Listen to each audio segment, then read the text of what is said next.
Local Republican leaders say the new tax code will save millions of Americans money, but it could cause problems for charities. Nonprofits received about $390 billion in donations last year.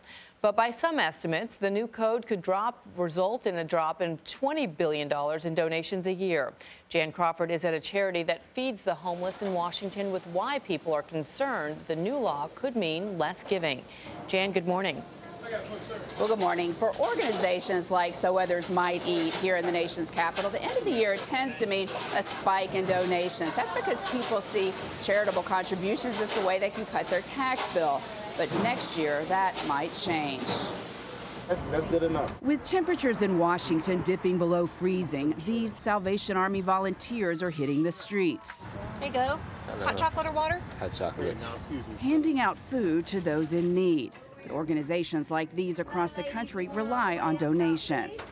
In 2017, as many as 30% of taxpayers could reduce their tax bill by itemizing deductions, making it possible to write off charitable donations. But under the new law, around 90% of taxpayers are likely to choose the new doubled standard deduction instead, eliminating the tax incentive to give to charity.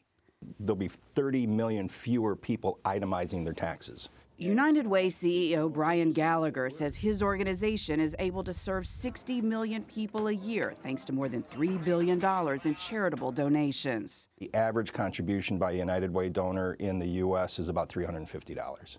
And those are the donors that now will have no incentive to give under the tax code. They'll have less incentive. Additional changes to the estate tax could contribute to a further decline in charitable giving each year. We're really not sure what's going to happen, but... Eileen Heisman of the National Philanthropic Trust says such a decline would force charitable organizations nationwide to cut back on services. For hospitals, it's about serving people who are sick, for daycare centers, soup kitchens. I mean, if you can imagine 10% of the budgets of all the charities in the United States perhaps being affected, that could really be substantial. Now, nonprofit leaders are quick to point out that most people don't give to charity just to get a tax break, but even a 4 or 5% decrease in donations could have a big impact on community organizations that already are struggling to stay afloat. Dana? Jan, thank you very much. It's sort of sad to think of some of those charities that may lose out just because of the loss of a deduction. Impacting the people that need it most. Yeah, exactly.